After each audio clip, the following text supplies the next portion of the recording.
So, well, Jake and Sam, how do they wind up in this clutches of this cult? Can you tell the people a little bit about what they can expect at first? Well, we're reporters from Vice magazine, very adventurous, and a friend of ours tells us about his sister joining this group outside of America, and we decided it would be a good piece, so we follow him down there. Yeah, it starts off with the worst of intentions, you know, just hoping to find some good exploitive material to make something interesting, you know, an interesting news piece. And then it sort of devolves into integrity from there pretty quickly. Were there any journalists that you were asked by Ty to sort of model yourselves on, or did you do research on journalists who want to sort of imbue themselves into stories and become the story?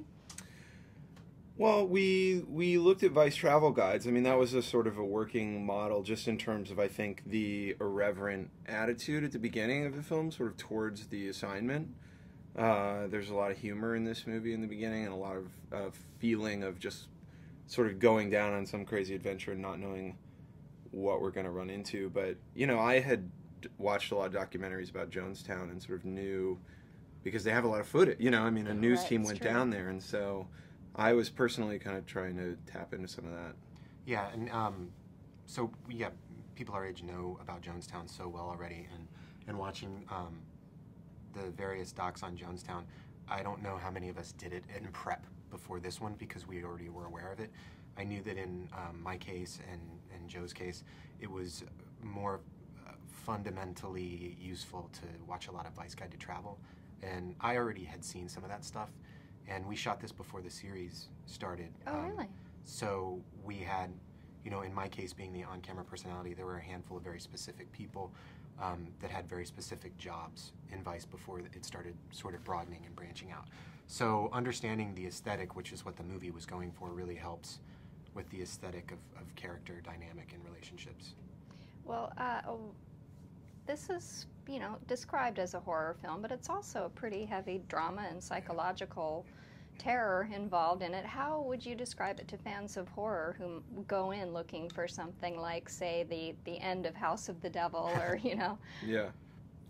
I think it's horrific. I mean, it's horror in the sense that real life can be horrifying. You know, it does have scares and sort of the kind of genre aspects of a horror film sort of interspersed throughout, but I think it's one of those instances where the events are terrifying and you're sort of horrified by imagining that real people do and have done this.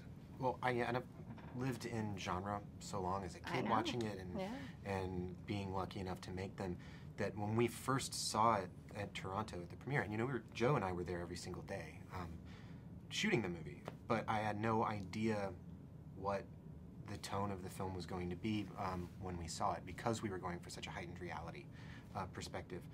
So when I watched it and I first got done with it, I said I didn't know if it was a horror film, and I started thinking about it, and out of all the ones that I've made, it's the only one that personally affected me. Like on a visceral, emotional level, there's some scene work in there that is very hard for me to watch.